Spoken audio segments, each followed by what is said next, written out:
अस्सलाम वालेकुम। आज का हमारा टॉपिक है जेरेमी बेंथम। ये हमारा 8th फिलोसोफर है, वेस्टर्न थिंकर, ठीक है। और ये पैदा हुआ 1748 से 1832 तक, ठीक है। इसकी डेथ हुई और ये इसकी बर्थ डेट है। अब जो ये बेंथम था ना, ये इंग्लैंड में बॉर्न हुआ। पैदा कहाँ हुआ? इंग्लैंड में। इसके जो फादर थे वो अटॉर्नी थे और रिच मैन थे।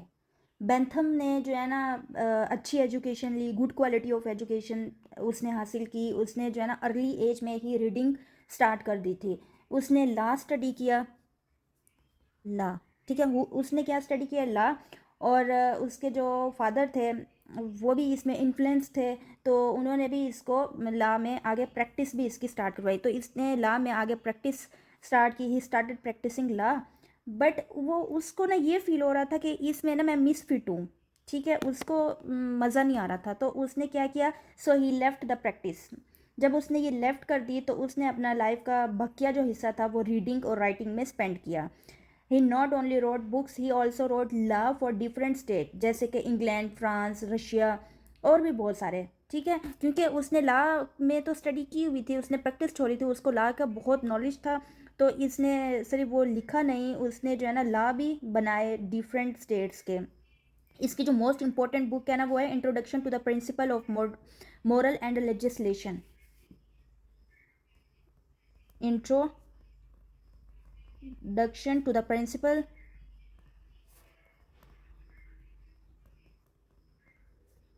of moral and legislation।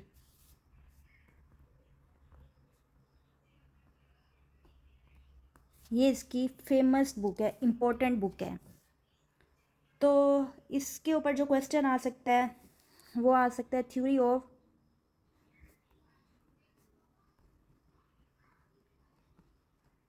यूरिटर्निज्म, फिर the theory of pain and pleasure, theory of pain and pleasure. इस टाइप के क्वेश्चन आ सकते हैं पेपर में, ठीक है। ये तो था उसका वैसे ही इंट्रो। और अगर कोई एमसीक्यूज में आ जाए उसके लिए, उसकी बर्थ डेट, उसकी डेथ, वो कहाँ पे पैदा हुआ, उसने क्या किया, उसकी बुक का नाम। तो अब हम देखते हैं कि ना इसका कॉन्टेक्स्ट,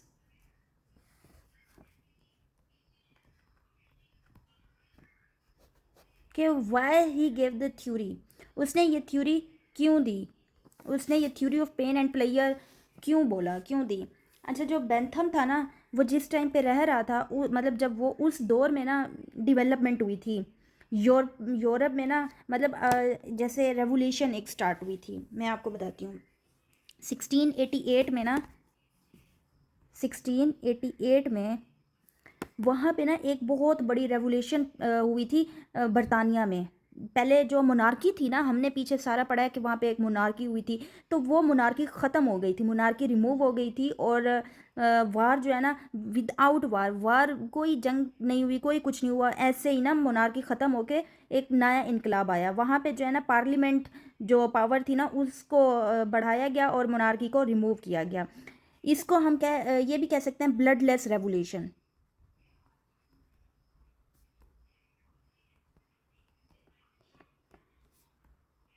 ब्लडलेस रेवोल्यूशन इसको क्यों बोलते हैं?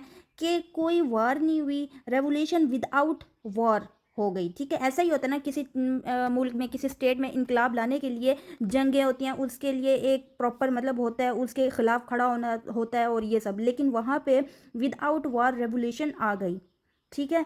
तो ये 1688 की बात कर रही हूँ। अच्छा, कोई भी चीज़ बताने से पहले ना उसका पास्ट बताया जाता है, तभी उसका प्रेजेंट समझ आता है। अभी ये मैं आपको चीज़ें बता रही हूँ ना, फिर उसमें बताऊंगी कि उसने कॉन्टेक्स्ट क्यों दिया था, ये सारी वजूहत थी, ठीक है। अभी ये मैं सिर्फ आपको बता रही हूँ कि ये हुआ था। तो उसके बाद जो 1777 में ना, 1770 1770 सॉरी 1776 में यूएस रेवोल्यूशन हुई थी। और अमेरिकन जो थे वो इंडिपेंडेंट, उन्होंने इंडिपेंडेंट हो गए थे, उनको इंडिपेंडेंस हासिल हुई थी, ठीक है। यहाँ पे क्या हुआ था? यूएस रेवोल्यूशन हुई थी। यूएस रेवोल्यूशन टुक प्लेस या फिर अमेरिकन इंडिपेंडेंस, ठीक है। और फिर ना 1789 में फ्रांस रेवोल्यूशन हुई थी और यहाँ पे भी मोनार्की को डिमोलिश कर दिया था। अब इन तीनों का मुझे बताने का मकसद क्या है, ये जो all three revolution demolish monarchy, ये तीनों जो रेवोल्यूशन हुई थी, इन तीनों ने मोनार्की को ख़त्म किया था और इन तीनों रेवोल्यूशन ने अपने पार्लियामेंट निज़ाम लाए थे, ठीक है। Parliament in all three revolution,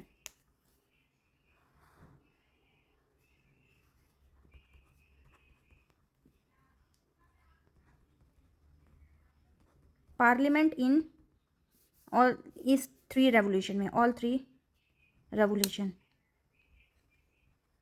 अब इन चीज़ों का इससे क्या लिंक है बेंथम से, वो अभी मैं आपको बताती हूँ। अब रेवोल्यूशन जो है ना हुई, मोनार्की ख़त्म हुई इन तीनों जो हुए थे, और विदाउट वार, ब्लडलेस रेवोल्यूशन का मतलब क्या है, विदाउट वार, रेवोल्यूशन विदाउट वार, कोई वार नहीं हुई, पीसफुली हुई, विदाउट वार। अच्छा जी, अब यहाँ पे ना ऐसा हुआ जब पावर शिफ्ट हुई फ्रॉम किंग टू पार्लियामेंट, पहले किंग की पावर थी ना, मोनार्की ख़त्म हुई तो पावर जो है ना वो शिफ्ट हुआ पार्लियामेंट में।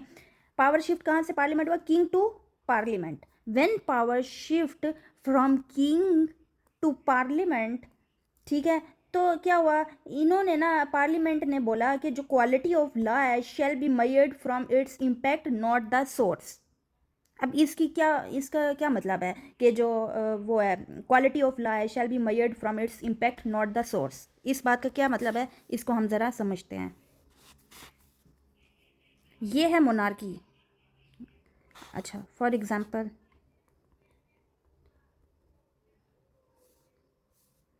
मोनार्की के दौर में किंग होते थे, और किंग क्या कहते थे, किंग बोलते थे डिवाइन सोर्स, वो मानते थे डिवाइन सोर्स को।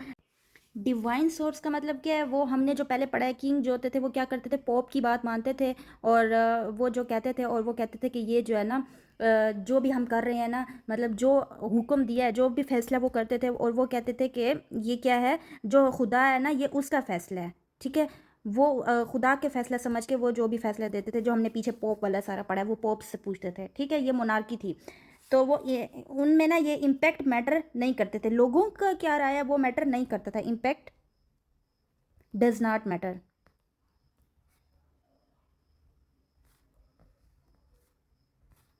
यहाँ पे क्या होता था, इम्पैक्ट डज नॉट मैटर और डिवाइन सोर्स मैटर। अच्छा, अब जब पार्लियामेंट वाला सिस्टम आया, ये वाला, ये जब इनकलाब आया, ये क्या बोलते हैं, ये जो डिवाइन सोर्स है, ये डिवाइन सोर्स, ये जो है ना नहीं, मतलब डिवाइन सोर्स को वो नहीं मानते, वो कहते हैं इम्पैक्ट डज मैटर, मतलब जो पीपल, लोग है ना, लोगों की राय जो है ना वो मैटर करती है, लोगों की राय मैटर करती है। अब इस बात को समझें जो मैंने अभी बात कही, जब पावर शिफ्ट हुई king to parliament, parliament said the quality of law, जो लॉ है, लॉ की क्वालिटी में shall be measured from its impact not the source, ये जो डिवाइन सोर्स है, ठीक है। That is called the theory of unitarism, that is called the theory of unitarism. Unitarism की थ्योरी किसको बोला है, कि जो quality of law shall be measured from its impact not the source. अब बेंथम जो है ना एडवाइस करता है उनको कि you should make law that should create pleasure in people and wide the pain in people. वो कह रहा है कि एडवाइस करता है बेंथम लॉ को, इसको पार्लियामेंट सिस्टम को, कि आप एक ऐसा लॉ बनाएं जो जो है ना खुशी, मतलब लोगों की प्लेयर के लिए हो, that should create pleasure in people and pain उसमें कम हो, ऐसे फैसले हों कि जिसमें लोगों के फ़ायदे हों, लोग जिससे खुश हों, लोग अच्छी ज़िंदगी गुजार सकें, ना कि जुल्म और जालिम हुक्मरान आके बैठ जाएं, जैसे हमने मोनार्की में रीड किया था, ठीक है।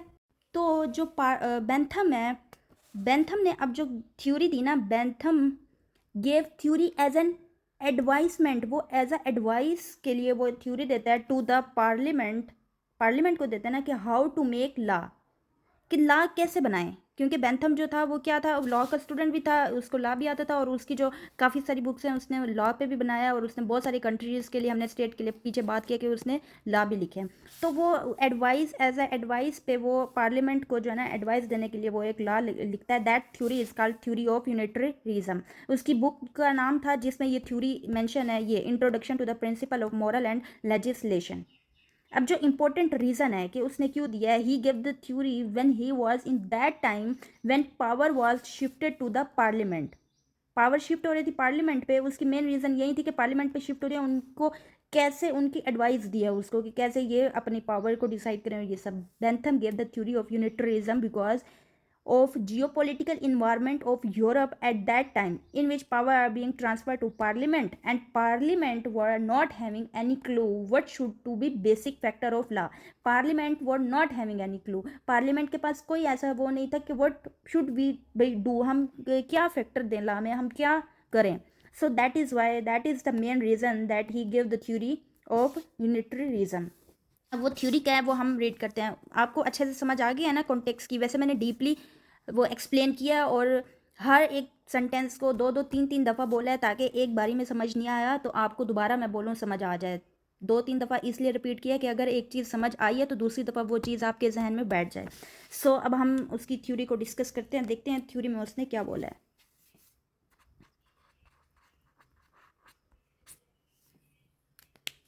अच्छा, ये यूनिटरी का क्या मतलब है, पहले इस UTILI यूटिलिटी का क्या मतलब है. यूटिलिटी का मतलब है यूजफुलनेस, बेनिफिट या फिर एडवांटेजेस.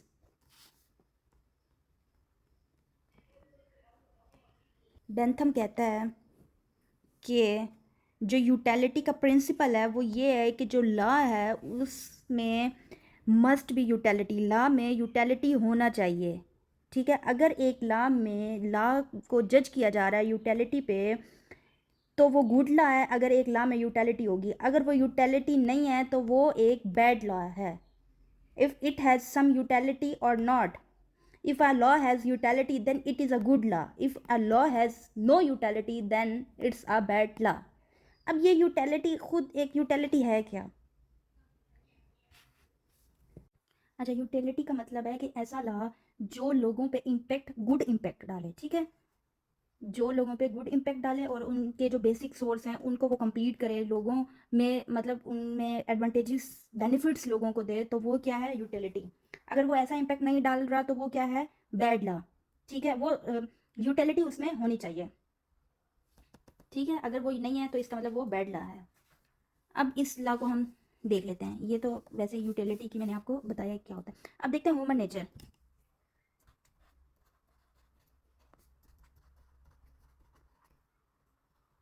ह्यूमन नेचर में वो क्या बात करता है. बेंथम कहता है जो ह्यूमन नेचर है वो दो चीज़ों में है. ह्यूमन की नेचर दो टाइप्स की हैं, दो चीज़ें इंसान में होते हैं. Man is under the control of two things. अब वो दो थिंग्स कौन से हैं, pain and player.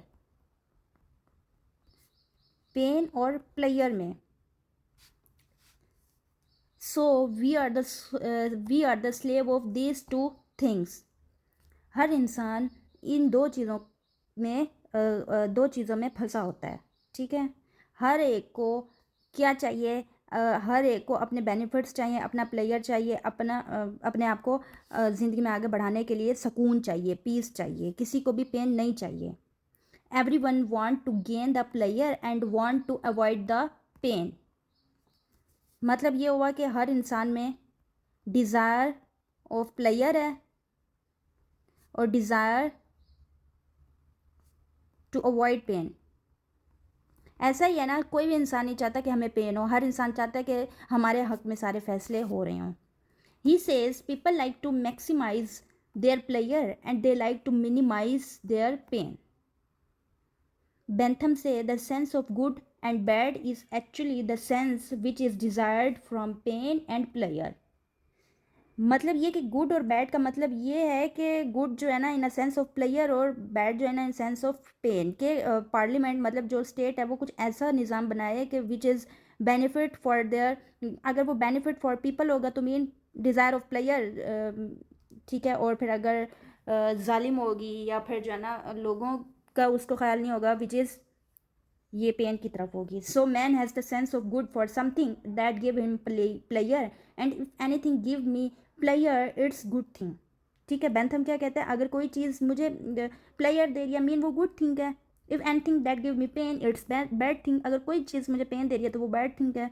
So from pain and pleasure he move on to explain the concept of bad and good. ये चीज़ सोच के अपनी लाइफ में उसने ये देखा कि हर इंसान को गुड जो भी उसके साथ अच्छा होता है तो उसको वो प्लेयर में डिफाइन करता है, और कोई भी पेन उसके साथ गलत होता है तो पेन.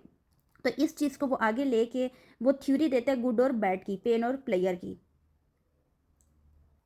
अब वो कह रहा है हर इंसान ये खुद अपने आप खुद डिसाइड करता है कि उसके लिए क्या अच्छा है और क्या बुरा है. और अगर कोई इंसान जो है ना मतलब इंसान गलत चीज़ को मतलब अच्छा कहता है तो ये उसका क्या है, डिज़ायर है. मतलब हर इंसान खुद डिसाइड करता है कि मेरे लिए अच्छा क्या है और बुरा क्या है. बेंथम से because of the parliament are representative of people so they will have to serve the people. अब क्योंकि पार्लियामेंट जो है, पार्लियामेंट ने लोगों को सर्व करना है तो पार्लियामेंट रिप्रेजेंटेटिव हुए लोगों के, तो वो कहते हैं पार्लियामेंट डिसाइड करेगी कि क्या लोगों को सर्व करना चाहिए, क्या लोगों के लिए अच्छा है और क्या लोगों के लिए बुरा है. According to Bentham the quality of law must be जज from it usefulness, the quality of love must be जज by the impact of people, कि लोगों को क्या चाहिए. ठीक है, अब बेंथम क्या कहता है, बेंथम ये कहता है कि जो पार्लियामेंट है वो लोगों के इम्पैक्ट को देखे कि लोगों को लोग क्या चाहते हैं. लोग प्लेयर चाहते हैं तो वो प्लेयर क्रिएट करें, बैड ला नहीं चाहते. वो बैड ला मतलब जो पेन क्रिएट करेगा नहीं. But if law create pleasure it's good law, if law create pain it's bad law. This is the principle of unitarism. Unitarism का प्रिंसिपल क्या है, if law create pleasure it is good law, if law create pain it is bad law. अब हमें कैसे पता player क्या है, लोगों को क्या देगा और पेन क्या होगा. तो बेंथम ने 14 प्लेयर और 12 पेन की लिस्ट बनाई. 14 प्लेयर लिस्ट और 12 पेन लिस्ट उसने बनाई. जो प्लेयर थे उसमें आता है sense, wealth, skills, good name, power, piety. तो ये सारे उसमें आते हैं किसमें, प्लेयर में. Imagination, expectation, memory, relief, association, benevolence. ये मैं आपको नोट्स दूंगी ना उसमें ये सारे लिखे हुए हैं. और जो पेन उसने 12 पेन बोले हैं उसमें क्या है, उसमें सेंस है, अवेकनेस है और इमेजिनेशन, मेमोरी, प्रीति. ये इन सब के डिफरेंट डिफरेंट उसने एक्सप्लेन किया है. और मैं आपको जो है ना वो दे दूँगी. अच्छा, वो कहते हैं state must make law to maximise 12 and minimise pain, मतलब मैक्सिमाइज करे प्लेयर को और मिनिमाइज करे पेन को.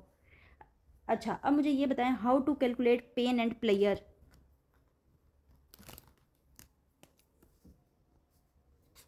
हाउ टू कैलकुलेट पेन और प्लेयर. पेन और प्लेयर को कैसे कैलकुलेट करेंगे, हमें कैसे पता चलेगा कि it is good for people और bad for people. So Bentham provide formula method to measure pain and pleasure. अब वो कहता है, अब वो फार्मूला क्या है, फेलिसिफिक कैलकुलस. इस फार्मूले में he provide different tools factors through which we calculate pleasure and pain. इस फार्मूले में उसने प्रोवाइड किया, ये एक टूल है, ठीक है, जिसे हम कैलकुलेट कर सकते हैं. अब वो डिफरेंट क्या है मेथड, पहला है इंटेंसिटी. इंटेंसिटी क्या होता है कि how much intense pleasure will it create, और if it causes pain how intense the pain is. मतलब एक ऐसी चीज़ अगर आपको प्लेयर फील करा रही है तो वो कितनी करा रही है, अगर वो आपको पेन फील करा रही है तो कितना पेन फील करा रही है, वो उसकी intensity. If intensity of pleasure is higher then it's good law, ठीक है। तो intensity of pleasure is good thing and if intensity of pain is bad thing, so if you measure pain and pleasure it is also to do with intensity of. अब इस बात का मतलब क्या है? मतलब वो कहता है कि अगर आपने एक लॉ बनाया है, फॉर एग्जांपल एक उन्होंने लॉ बना दिया है, एक पॉइंट उन्होंने बनाया है। अच्छा, अब अगर 60%, अच्छा फॉर एग्जांपल अब एक वैसे क्वेश्चन आता है, हमें कैसे पता चलेगा? क्योंकि हर एक इंसान की जो नेचर है ना वो डिफरेंट होती है। डिफरेंट इन अ सेंस कि उसने तो गुड और बैड बोल दिया है, गुड और बैड। फॉर एग्जांपल कोई इंसान है जो सेल्फिश होता है, सेल्फिश, ठीक है, वो शॉर्टकट चाहता है लाइफ में, तो वो तो बैड चीज़ों को अपने लिए तो गुड समझेगा, उसको तो प्लेयर तब फील होगा ना, और तब जब वो मतलब शॉर्टकट और गलत वे में करके करेगा। हर इंसान की नेचर डिफरेंट होती है ना, तो कैसे वो गुड और बैड को डिफाइन उसने कर दिया? तो उसके लिए ये जो स्केल अभी हमने किया है, उसके लिए ये जो पॉइंट्स है ना, ये उसी के लिए हैं। अब आप समझेंगे ना, जैसे कि इंटेंसिटी है ना, अभी बात किया, how much intense pleasure will it create, और if it is causes pain, how intense the pain is, if intensity of pleasure is higher then it's good law. कैसे उसने ये सारी बातें की हैं, अब इसकी एक एग्जांपल देती हूँ। एक लॉ बना है, अब उस लॉ की इंटेंसिटी चेक करेंगे। फॉर एग्जांपल 60% जो लोग हैं उसमें खुश हुए हैं, और 40% जो लोग हैं वो उनको पेन हुआ है, मतलब वो उन्होंने दे फील बैड, ठीक है। तो जिसकी परसेंटेज ज़्यादा होगी ना, 60% ज़्यादा, it means it's good law, ठीक है। तो अगर 40% ज़्यादा कम है, तो देखो ना, ये वही लोग हैं जो they are selfish, they are doing for their benefits, not for real goodness, ठीक है। तो दैट इज़ वाई जो 40% है ये इस कैटेगरी में अभी जो हमने बात की है। जो जिसकी मेजोरिटी होगी, इंटेंसिटी हम देखेंगे तो वो ला गुड है। अगर इंटेंसिटी 6% जो है ना, दे आर फीलिंग बैड, और 40% आर फीलिंग गुड, तो ये वो है, मतलब तो इंटेंसिटी इसकी क्या होगी कि बैड। समझ आई है बात की? अब नेक्स्ट हम देखते हैं ड्यूरेशन। ड्यूरेशन, अब एक लॉ बनाया है, ड्यूरेशन का मतलब है कि for how long a pain या pleasure will last. If a law that create short term of player and long term of pain, it's a bad law. Similarly, as if a law that creates short term of pain and long term of player, then it's a good law. For example, एक law create किया है, अगर वो short term के लिए happiness feel हो रहा है, प्लेयर फील हो रहा है, गुड फील हो रहा है, और बाद में 2 महीने, 4 महीने, 10 महीने बाद वो it convert into pain, so that is not good law. तो उसकी मतलब ड्यूरेशन की, कितने ड्यूरेशन के लिए वो फील करा रहा है प्लेयर, और बाद में उसकी क्या इंटेंसिटी है। So duration is second factor या सेकंड फार्मूला टू कैलकुलेट कि what is good and what is bad. Next है एक्सटेंट।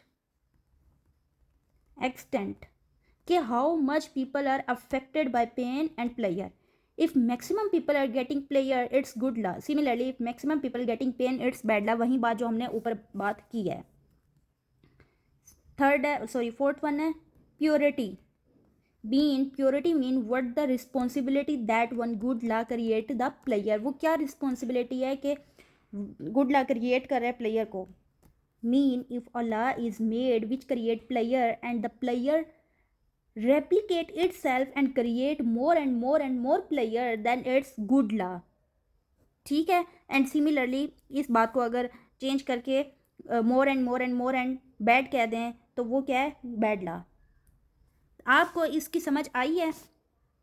इसको ना अब मैं 2 लाइनों में इन शॉर्ट करके इसकी थ्योरी को आपको बताती हूँ। बेंथम कहता है कि हर इंसान की जो नेचर होती है ना, वो क्या होती है कि हर इंसान में गुड और प्लेयर 2 चीज़ें बसती हैं। वो हर इंसान चाहता है मैं खुश रहूँ, अभी भी इंसान यही चाहता है मैं खुश रहूँ, अपनी खुशी के लिए, अपने सुकून के लिए, जहनी सुकून के लिए इंसान हर वो चीज़ करता है जो उसको फ़ायदा पहुँचती है, ठीक है। और हर इंसान अवॉइड करता है कि हमें कोई भी दर्द ना हो, कोई भी तकलीफ़ ना हो। ये एक नेचर है इंसान की ना, बिल्कुल है। हर इंसान में डिज़ायर ऑफ प्लेयर होती है और डिज़ायर टू अवॉइड पेन होती है। तो यही बात वो कहते हैं कि अगर हम एक ऐसा पार्लियामेंट में एक ऐसा निज़ाम बनाएंगे, एक ऐसी चीज़ बनाएंगे कि लोग उससे बेनिफिट्स उठाएं और अवॉइड करें पेन को, तो वहीं उसने 4 लिस्ट बताई है, प्लेयर 14 और 12 पेन लिस्ट बताई है। तो वो जो सारी लिस्ट बताई है कि किससे प्लेयर होते हैं, किससे मतलब जो फ़ायदे के लिए, फिर उसने कहा कि उसको कैलकुलेट कैसे करेंगे, हमें कैसे पता चलेगा कि ये फॉर प्लेयर है, ये फॉर बैड है, तो उसके लिए इसने ये कैलकुलस फार्मूला दिया, फिर उसके पॉइंट्स बताए जो अभी हमने डिस्कस किए हैं। उम्मीद है आपको अच्छे से समझ आ गया होगा। अगर फिर भी कोई बात क्लियर नहीं हुई, कुछ रह गया, तो आप मेरे से पूछ सकते हैं, कमेंट कर सकते हैं आप। अच्छा नहीं, एंड बात, आखिरी बात मुझे याद आई है जाते जाते, कि रेलेवेंस क्या है आज की दुनिया में, इसकी क्या रेलेवेंस है। हम हर थ्योरी की रेलेवेंस देखते होते हैं, ठीक है। तो जो इसने प्रिंसिपल ऑफ यूटिलिटी दी है वो आज भी हर इंसान में फॉलो होता है। हर इंसान में यही पेन और प्लेयर होता है जो अभी मैंने बात की है। तो ये क्या है, it is followed even today.